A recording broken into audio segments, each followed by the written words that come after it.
ለስድስት ወራት መውጫና መግቢያቸውን ሲከታተል የነበረው ሲአይኤ አያቶላን ያስወገደበት ሙሉ ኦፕሬሽን ይፋ አድርጓል። በዝርዝር ይዘነዋል። ቀጣዩ አያቶላ ይሆናሉ ተብለው ለሹመት የበቁት ቁልፍ ሰው ስልጣናቸውን ከመረከባቸው 24 ሰዓት ሳይሞላቸው በአየር ጥቃት መወገዳቸው ተሰምቷል። ይህንንም የምንነግራችሁ ይሆናል። የኢራን ትኩስ መረጃዎችን በዝርዝር ይዘናል። አብራችሁን ቆዩ። ሲአይኤ በኢራኑ ከፍተኛ መንፈሳዊ መሪ አያቶላህ አሊ ኻሜኒ ላይ ለወራት ሲያካሄድ የቆየው እጅግ ጥንቃቄ የተሞላበት የስለላ ተግባር በመጨረሻም በአሜሪካና በእስራኤል የተቀናጀ ወታደራዊ ኦፕሬሽን ለሳቸውና ለደርዘን የሚቆጠሩ የኢራን ከፍተኛ ባለስልጣናት ሞት ምክንያት ሆኗል። በቴህራን ከተማ ቅዳሜ ማለዳ ላይ የተፈጸመው ይህ በጥብቅ መረጃ ላይ የተመሰረተ ጥቃት በኢራንና በአሜሪካ እስራኤል ጥምረት መካከል ለረጅም ጊዜ ሲካሄድ የቆየውን ግጭት ወደ ከፋና ወደማይመለስ ደረጃ አሸጋግሮታል። ከተለያዩ ታማኝ ምንጮች የተገኙ መረጃዎች እንደሚያመለክቱት የወታደራዊ እርምጃ ስኬታማ ሊሆን የቻለው የአያቶላህ ኻሜኒን የዕለት ተዕለት እንቅስቃሴ የሚያዘወትሯቸውን ስፍራዎች፣ የደህንነት መረጃዎችንና የኢራን ከፍተኛ አመራሮች በአንድ ቦታ የሚሰበሰቡበትን ልዩ አጋጣሚ በመጠቀም በቅጽበት በተወሰደ እርምጃ ነው። እንደ ኒውዮርክ ታይምስ ዘገባ ከሆነ ሲአይኤ ላለፉት በርካታ ወራት የአያቶላህ ኻሜኒን እንቅስቃሴ በጥብቅ ሲከታተል የቆየ ሲሆን በየትኛውም ሰዓት የሚገኙበትን ስፍራና የሚከተሉትን የኑሮ ዘይቤ የሚያሳይ አጠቃላይ መረጃ አደራጅቶ ነበር።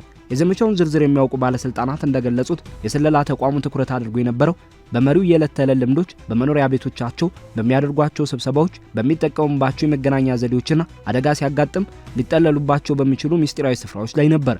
ይህ ሰፊ የክትትል ስራ ሌሎች ከፍተኛ አመራሮችንም ይጨምራል። በተለይም የእስላማዊ አብዮት ጥበቃ ኃይል አዛዦችን እና የመከላከያ ባለስልጣናትን። እነዚህ ግለሰቦች በአብዛኛው በአንድ ቦታ የማይሰበሰቡ በመሆናቸው ሲአይኤ ከተለያዩ ምንጮች ያገኘውን መረጃ በማቀናጀት በኢራን የአመራር የደህንነት መዋቅር ውስጥ ያለውን ክፍተት ለመለየት ችሏል። ሲኤንኤን በበኩሉ የእስራኤልና የአሜሪካ የስለላ ድርጅቶች ኻሜኒን ለማጥቃት አመቺ የሆነን ወጥ ስርዓት እንዴት ሲጠባበቁ እንደነበረ በዝርዝር አስፍሯል። ለዜና አውታሩ መረጃ የሰጡ ምንጮች እንደገለጹት ክትትሉ መሪው የሚኖሩበትን ስፍራ፣ የሚያገኟቸውን ሰዎችና የሚግባቡበትን ምስጢራዊ መንገድ የመተንተን ስራን እያካተተ ነበር። የዘርፈ ብዙ አቀራረብ ቅዳሜ ማለዳ በቴህራን መካከለኛ ክፍል በሚገኝ የመሪው ቢሮዎች፣ የፕሬዝዳንቱ ጽህፈት ቤትና የከፍተኛ ብሔራዊ ደህንነት ምክር ቤት በሚገኙበት ግቢ ውስጥ የታቀደውን ከፍተኛ ስብሰባ አስቀድሞ ለማወቅ አስችሏል። አንድ እስራኤል የደህንነት ምንጭ እንደገለጸው አያቶላህ ኻሜኒ የቀን ክፍለ ጊዜውን ከሌሊቱ ይልቅ ለደህንነት የተሻለ እንደሆነ አድርገው ያስቡ ስለነበር ይህም ከፍተኛ ባለስልጣናት በዚያ ሰዓት እንዲሰበሰቡ ምክንያት ሆኗል። ይህ ደግሞ ለጥቃቱ አመቺ ሁኔታን ፈጥሯል። ኤቢሲ ኒውስ ባወጣው መረጃ መሰረት ሲአይኤ በኻሜኒ ላይ የጀመረው ክትትል ጥቃቱ ከመፈጸሙ ከወራት በፊት የነበረ መሆኑን ከመረጃው ጋር ቅርበት ያላቸው አካላት አረጋግጠዋል። የተሰበሰበው መረጃ ለእስራኤል አቻ የስለላ ድርጅቶች ወዲያውኑ እንዲተላለፍ ተደረገ ሲሆን ይህም የጥቃቱን ጊዜና ሁኔታ ለማመቻቸት ትልቅ እገዛ አድርጓል። ኒውዮርክ ታይምስ በተጨማሪ እንደገለጸው ሲአይኤ ኻሜኒ በግቢው ውስጥ መኖራቸውን የሚያረጋግጥ ከፍተኛ ጥራት ያለው የምስል መረጃ ማግኘት ችሎ ነበር። የመረጃ በመገኘቱ ምክንያት ቀደም ሲል በሌሊት ሊፈጸም ታቅዶ የነበረው ጥቃት ሳይታሰብ ወደ ቀን እንዲዞር ተደርጓል።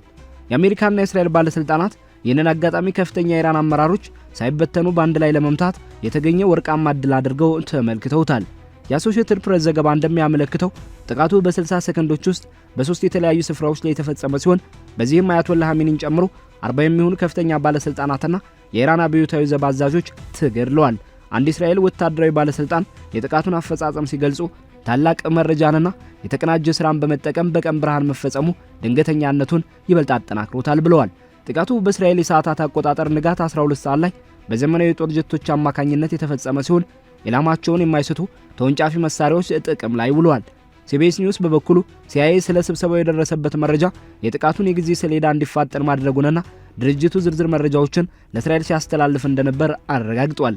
ሚሊተሪ ታይምስ የእስራኤልና የአሜሪካ ባለስልጣናት ለሳምንታት ያህል የሰዎችን እንቅስቃሴ ሲከታተሉና መረጃ ሲለዋወጡ መቆየታቸውን ገልጿል። ይህ መረጃ ልውውጥ የአጠቃላይ ቅንጅቱ አካል ሲሆን አሜሪካ በወታደራዊ ኢላማዎች ላይ ትኩረት ስታደርግ፣ እስራኤል ደግሞ በአመራሮች ላይ በሚፈጸሙ ጥቃቶች ላይ አተኩራለች። ዘገባዎች እንደሚያመለክቱት የሲአይኤ አደን እስከ 6 ወራት የፈጀ ሲሆን ይህም በኻሜኒ ቢሮ ዙሪያ ያለውን የደህንነት ሁኔታ ለማጥናት ከእስራኤሉ ሞሳድ ጋር በሚስጥር የተከናወነ ስራን ያካተተ ነበር። ዘ ዎል ስትሪት ጆርናል እንደገለጸው ሁለቱ አጋሮች ስብሰባውን ከፍተኛ ባለስልጣናትን በአንድ ላይ ለማጥቃት የተገኘ ብርቅዬ ዕድል መሆኑን በመረዳት እቅዳቸውን በዚያው ልክ አስተካክለዋል። የሮይተርስ ምንጮች እንደሚያመለክቱት ጥቃቱ ኻሜኒ በቅርብ አማካሪዎቻቸው ጋር በሚሰበሰቡበት ሰዓት እንዲሆን ተደርጓል። የአሜሪካ ባለስልጣናት አመራሮቹ እንዳያመልጡ ለማድረግ መጀመሪያ በእነሱ ላይ ማተኮር አስፈላጊ መሆኑን አጽንኦት ሰጥተው ነበር። ፕሬዚዳንት ዶናልድ ትራምፕ ጥቃቱ ከተፈጸመ ከጥቂት ሰዓታት በኋላ የአያቶላ ኻሜኒን መሞት በይፋ ሲያበስሩ የስኬት የተገኘው በአሜሪካ የላቀ የክትትል ስርዓትና ከእስራኤል ጋር በተደረገ የቅርብ ትብብር መሆኑን ገልጸዋል። ኢራን በጥቃቱ ምክንያት ከ200 በላይ ሰዎች መሞታቸውን የገለጸች ሲሆን በምላሹም በእስራኤልና በባህረ ሰላጤው በሚገኙ የአሜሪካ የጦር ሰፈሮች ላይ የሚሳኤልና የድሮን ጥቃት ሰንዝራለች።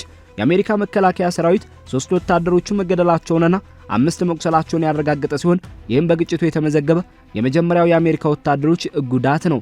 አያቶላ ኻሜኒ ለ35 ዓመታት በከፍተኛ መሪነት የቆዩና በወታደራዊም ሆነ በውጭ ጉዳይ ፖሊሲ ላይ የመጨረሻውን ስልጣን የያዙ ግለሰብ በመሆናቸው የእሳቸው መሞት ከፍተኛ የስልጣን ክፍተት ፈጥሯል። ተንታኞች እንደሚሉት የሁኔታ በቀጠናው ላይ ተጨማሪ ያለመረጋጋትን ሊያስከትል ይችላል። በተለይም በአየር መንገድ ጉዞዎች ላይ የሚፈጠረው መስተጓጎልና በዓለም የነዳጅ ትራንዚት ቁልፍ በሆኑ በሆርሙዝ ወሽመጥ ላይ ያለው ስጋት እየጨመረ መጥቷል። የተልእኮ ለወራት ሲታቀድ የቆየና የዓላማዎቹን መሰብሰብ በቅጽበት በሚደርስ መረጃ በማረጋገጥ እየተከናወነ ነው። አሜሪካና እስራኤል በኢራን የስለላ መኮንኖች የመኖሪያ ስፍራ ላይ ሳይቀር ዝርዝር መረጃዎችን ማሰባሰባቸውንና ይህም የጥቃቱን ትክክለኝነት እንደጨመረው ተገልጿል። ሁለቱም የስለላ ድርጅቶች የኻሜኒን እንቅስቃሴ ሲከታተሉ እንደነበረና መሪው በሁለት ሀገራት መካከል ያለው ውጥረት ቢበረታም የእንቅስቃሴ መስመራቸውን አይቀይሩም የሚል ድምዳሜ ላይ ደርሰው እንደነበር ገልጿል። ሲአይኤ በስብሰባው ላይ የሚገኙትን ዋና የጦር አዛዥ መሐመድ ፓክፉር እና የመከላከያ ሚኒስትሩ አዚዝ ናስሪዛዴህ ያሉ ቁልፍ ሰዎችን ለይቶ አውቆ ነበር። የመሪውን የእንቅስቃሴ ካርታ ለማዘጋጀት በቀላሉ ሊደረስባቸው የሚችሉ ቦታዎችን መለየቱን ነው እየተነገረው። ኒውዮርክ ፖስት ስለ ስብሰባው መረጃ ከመገኘቱ በፊት ሲአይኤ ከኻሜኒ የእንቅስቃሴ ልምዶች ጋር ራሱን በሚገባ አጥንቶ እንደነበር ዘግቧል። በአሁኑ ወቅት በመካሄድ ላይ ባለውና እጅግ አስፈሪ በሆነ መልኩ እየተባባሰ በመጣው የኢራን እስራኤልና አሜሪካ ወታደራዊ ግጭት መካከል አንዳንዲስና ግራ የሚያጋባ መረጃ በዓለም አቀፍ መገናኛ ብዙሃን ዘንድ መነጋገሪያ ሆኗል። ይኸውም የቀድሞ የኢራን ከፍተኛ መሪ አያቶላ ኻሜኒን ህልፈት ተከትሎ ሀገሪቱን እንዲመራ በጊዜያዊነት ከተሰየመው የሶስት አባላት የከፍተኛ አመራር ምክር ቤት ውስጥ አንዱ የሆኑት አያቶላ አሊ ሬዛ አራፊ በስልጣን መንበራቸው ላይ በተቀመጡ በጥቂት ሰዓታት ውስጥ በአየር ጥቃት ተገደሉ የሚሉ ያልተረጋገጡ ዘገባዎች እየወጡ ይገኛሉ። የመረጃ በዋናነት በማህበራዊ ትስስር ገጾችና በአንዳንድ የእስራኤል የዜና አውታሮች የተናፈሰ ሲሆን በከፍተኛ ወታደራዊ ትንቅንቅ ውስጥ ባለችው ኢራን ውስጥ የመሪነት መረጋጋትን በሚመለከት ከፍተኛ ጥርጣሬዎችንና ግምቶችን ፈጥሯል። እስከዚህ ዘገባ ዝግጅት ድረስ ግን ከኢራን ይፋዊ ባለስልጣናት ከአሜሪካ፣ ከእስራኤል ወይም ከዋና ዋና ዓለም አቀፍ የዜና ድርጅቶች የተሰጠ ምንም አይነት ይፋዊ ማረጋገጫ የለም። ይህም ሁኔታውን ይበልጥ አሻሚና በጥርጣሬ ጭጋግ እየተዋጠ እንዲሆን አድርጎታል። ይህ የክስተቶች ሰንሰለት መነሻው አሜሪካና እስራኤል በቴህራን ላይ በፈጸሙት የተቀናጀ የአየር ጥቃት የኢራኑ ከፍተኛ መሪ አያቶላ ኻሜኒ መገደላቸውን ተከትሎ ነው። የኢራን መንግስታዊ መገናኛ ብዙሃን የኻሜኒን ህልፈት ሰማዕትነት በማለት በይፋ ያበሰሩ ሲሆን ይህም በደጋፊዎቻቸው ዘንድ ከፍተኛ ሐዘንን በሀገር ውስጥ ደግሞ የተደበላለቁ ስሜቶችን ቀስቅሷል። ኢራንን ለ36 ዓመታት የመሩት ኻሜኒ የኢራን አብዮታዊ ዘብ ከፍተኛ አዛዦችን ጨምሮ በርካታ ባለስልጣናትን የቀጠፈው ተከታታይ የአየር ድብደባ ሰለባ ሆነዋል። የአሜሪካ ጦር ታላቁ ቁጣ በሚል ስያሜ የሰየመው ኦፕሬሽን አካል ሲሆን ዓላማውም ኢራን ቀደም ሲል ለፈጸመችው ትንኮሳ ምላሽ ለመስጠት እና ወታደራዊ አቅሟን ማዳከም እንደሆነ ተገልጿል። በኢራን ህገ መንግስት አንቀጽ 111 መሰረት ከፍተኛው መሪ ሲሞቱ ወይም ስራቸውን ማከናወን በማይችሉበት ጊዜ የባለሙያዎች ጉባኤ አዲስ ቋሚ መሪ እስኪመረጥ ድረስ የከፍተኛ መሪውን ኃላፊነት የሚረከብ የሶስት አባላት ያሉት ጊዜያዊ አመራር ምክር ቤት በአስቸኳይ እንዲቋቋም ይደነግጋል። በዚህም መሰረት መካከለኛ ማሻሻያ አራማጅ እንደሆኑ የሚታወቁት ፕሬዝዳንት መሱድ ፔዜሽኪያን ወግ አጥባቂው ጠቅላይ ዳኛ ጎላም ሁሴን ሞሴኒ ኤጂኢ እና ከጥበቃ ምክር ቤት የተመረጡት ከፍተኛው የሃይማኖት ምሁር አያቶላ አሊ ሬዛ አራፊን ያቀፈ ምክር ቤት ተመስርቷል። የአራፊ ሹመት ኦዲፋ የተደረገ ሲሆን ይህም በዚህ ሽግግር ወቅት ሀገራዊ ተቃዋሚያዊ ቀጣይነትን ለማረጋገጥ ቁልፍ ሚና እንዲጫወቱ ታስቦ ነበር። አያቶላ አራፊ በ1959 በኢራን መይቦድ ከተማ የተወለዱ ሲሆን በሀገሪቱ የሃይማኖት መዋቅር ውስጥ ጥልቅ ስር ያላቸው ታዋቂ የህግ ምሁር ናቸው። በትምህርታቸውም በቆም የሃይማኖት ትምህርት ማዕከል እስከ ሙጅታሃድ ማዕረግ ድረስ የደረሱ ሲሆን ይህም ራሳቸውን ችለው እስላማዊ ብያኔዎችን እንዲሰጡ የሚያስችላቸው ከፍተኛ ደረጃ ነው። አራፊ በስራ ዘመናቸው እንደ አልሙስጠፋ ዓለም አቀፍ ዩኒቨርሲቲ ኃላፊነትና በቆም ከተማ የአርብ ጸሎት መሪነት ያሉ ከፍተኛ ቦታዎችን ይዘው ቆይተዋል። እንደ አውሮፓውያን አቆጣጠር በ2019 በራሳቸው በኻሜኒ ወደ ጥበቃ ምክር ቤት የተሾሙ ሲሆን በኢራን ውስብስብ የቴዎክራሲያዊ ፖለቲካ ስርዓት ውስጥ የታመኑና በሳል መሪ ተደርገው ይታያሉ። በጊዜያዊ ምክር ቤቱ ውስጥ የተሰጣቸው ሚናም በመሪ አልባነት ወቅት ለሚወሰኑ ውሳኔዎች የሃይማኖታዊ ህጋዊነትን ለመስጠት ታስቦ የነበረ ነው። ሆኖም ግን ተሾመው በጥቂት ሰዓታት ውስጥ ማህበራዊ ሚዲያዎች አራፊ በቴህራን ላይ በተፈጸመ ሌላ የአየር ጥቃት መገደላቸውን በሚገልጹ ወሬዎች ተጥለቅልቋል። ጥቃቱ በተለይ አዲሱን አመራር ኢላማ ያደረገ ነበር። አንዳንድ ተጠቃሚዎችም የጥቃቱን ውጤት ያሳያሉ ያሉትን የፎቶና የቪዲዮ ምስሎች ቢያጋሩም ምስሎቹ ግን ከየት እንደመጡ ያልታወቁና ተአማኒነት እየጎደላቸው ነበሩ። የእስራኤል የዜና አውታሮችም እነዚህን ዘገባዎች በማስተጋባት የደህንነት መረጃን መሰረት ያደረጉ ወታደራዊ እርምጃዎች ኢራን ራሷን እንዳታደራጅ ለማድረግ በከፍተኛ ኢላማ ውስጥ ይቀጥለዋል ሲሉ ዘግቧል።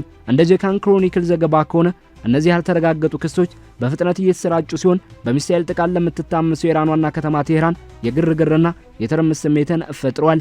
በተመሳሳይ አልጀዚራ በቴህራን ላይ የሚሰነዘረው የአየር ድብደባ መቀጠሉን በመጥቀስ በሕይወት ያሉ የኢራን መሪዎች አንድነታቸውን በማጠናከር ላይ መሆናቸውን ዘግቧል። ይሁን እንጂ ዋና ዋና የዜና ተቋማት መረጃው ምንም አይነት ተጨባጭ ማስረጃ እንደሌለው አጽንኦት ሰጥቷል።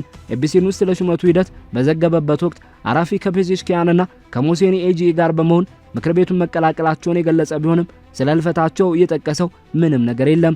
ኒውዮርክ ፖስትም የምክር ቤቱን ስብጥር ሲገልጽ በአባላቱ መካከል ያለውን የተለያየ የርዕዮተ ዓለም አመለካከት አጉልቶ አሳይቷል እንጂ ስለ አዲስ የሰው ህይወት መጥፋት ያረጋገጠው ነገር የለም። ከታመኑ ምንጮች ማረጋገጫ ለመገኘቱ ትኩረት የሚስብ ጉዳይ ሆኗል። የአሜኒ ሞት በፍጥነት ያመነው የኢራን መንግስታዊ ቴሌቪዥን ስለ አራፊ የሚወራውን ወሬ ግን በሚመለከት እስካሁን እያለው ነገር የለም። የአሜሪካው ፕሬዝዳንት ዶናልድ ትራምፕ ስለ ወታደራዊ ዘመቻው በሰጡት መግለጫ ውጊያውን መቀጠሉን ቢገልጹም ስለተለዩ አዳዲስ ኢላማዎች አልተናገሩም። እስራኤል ባለስልጣናትም ቢሆኑ ስለ ድብቅ ወታደራዊ ኦፕሬሽኖች ያላቸውን ዝምታ የመምረጥ ፖሊሲ በመከተል ምንም አይነት ምላሽ አልሰጡም። እንደ ሮይተርስና ቢቢሲ ያሉ ዓለም አቀፍ ተቋማት ዘገባዎቹን ያልተረጋገጡ በማለት በመፈረጅ በዚህ የጦርነት ጭጋግ ውስጥ ህዝቡ ጥንቃቄ እንዲያደርግ አሳስቧል። የአራፊ ሞት እውነት ሆኖ ከተገኘ የኢራን የስልጣን ሽግግር ሂደት እጅግ አደገኛና ውስብስብ እንዲሆን እያደርገዋል። የምክር ቤቱ መዋቅር የግድ ከጥበቃ ምክር ቤት የተገኘ የሃይማኖት ምሁርን የሚጠይቅ በመሆኑ እሳቸውን ማጣት በአስቸኳይ ሌላ ምትክ እንዲፈለግ ያስገድዳል። ይህ ደግሞ በሀገሪቱ የውስጥ ቡድኖች መካከል ያለውን ሽኩቻ ሊያባብሰው ይችላል። ፖለቲኮ እንደዘገበው ኢራን ምንም እንኳን የመሪነት ክፍተት ቢገጥማትም ጥንካሬዋን ለማሳየት እየሞከረች ሲሆን ያጸፋ ጥቃቷን በመላው ቀጠናው እየተስፋፋ ይገኛል። ጥቃቶቹ የአሜሪካ የጦር ሰፈሮችንና የእስራኤል ግዛቶችን የነኩ ሲሆን ለመጀመሪያ ጊዜ የአሜሪካ ወታደሮችም ጉዳት ደርሶባቸዋል። እንደ ሩሲያና ቻይና ያሉ ቀጠናዊ ተዋናዮች ሁኔታው እንዳይባባስ ጥሪ እያቀረቡ ሲሆን የአረብ ሀገራትም የጦርነቱ ነበልባል ወደ እነሱ እንዳይሸጋገር በስጋት እየተከታተሉ ነው። የዓለም አቀፉ ማህበረሰብ ምላሽ የሁኔታውን አሳሳቢነት ይገልጻል። የሩሲያው ፕሬዝዳንት ቭላዲሚር ፑቲን የአሜኒ መገደል ትንኮሳ መሆኑን በመጥቀስ ይህም ትርምሱ እንዲራዘም ሊያደርግ እንደሚችል ገልጸዋል። ፒፕልስ ዴይሊ እንደዘገበው የቀጠናው አለመረጋጋት ስጋት እየጨመረ መጥቷል። በሊባኖስና በሌሎች አካባቢዎችም ከኢራን ጋር አጋርነትን የሚያሳዩ ተቃውሞዎች እየተካሄዱ ነው። አሜሪካና እስራኤል ጥቃቱን እንደ መከላከያ እርምጃ ቢገልጹትም ግጭቱ ግን ወደ ሰፊ ጦርነት የማምራት ስጋት ደቅኗል። በወታደራዊ ረገድ ሲታይ እነዚህ ጥቃቶች የአሜሪካን የስለላ መረጃና የእስራኤልን የጥቃት አፈጻጸም በማቀናጀት እጅግ የላቀና ትክክለኛ ኢላማን የመምታት አቅምን እያሳዩ ናቸው። የኢራን ምላሽ በባህረ ሰላጤው ሀገራት ላይ የሚሰነዘረውን የሚሳኤል ድብደባ ጨምሮ ተጨማሪ ጥቃቶችን ለመከላከል የታለመ ስልታዊ በቀል እርምጃን ያሳያል።